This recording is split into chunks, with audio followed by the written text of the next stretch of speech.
بل مسله وای دا د چینایانو په کنټرول کې دی بګرام هغه قسم می بیا هم د ایداد چینایانو په کنټرول کې هم نه دی په دې باندې خبره هم نه دي شي دا د موږ هغه خوا غونډي صاحب موږ مخته څه نه ویل موږ ویل چې دوی به هم له عقل نه کار واخلي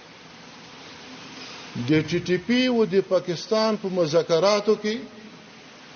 یو دوا کاله په خواد بنیم کاله چې زه دلته مسؤل و ما ونډه اخیستی زه په یغي کمیټه کې یو عضو وم دلته مهم مجلسونه کړي کابل کې مهم مجلسونه کړي خدا د جناح زمان په دوی باندې ملامت دي په دې کې هیڅ شک نشته ځکه هغه غوښتنې چې د ټي ټي پی وی منطقي وي شرعي وي قانوني وي دوی ته مو پیش کړی دغه هیئت را سره ومنلې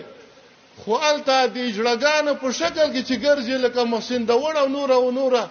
هغه په دې باندې پیدل چې کدا جوړه وشي د موږ اقتدار اهمیت محبوبیت منځ وځي هغه خلکو یې خلاف وکړ نه هم دا مسله روانه ټي ټي پی نه موږ راوستلې ده نه موږ حمایت کړی دی نه د موږ په وخت کې راغلی ده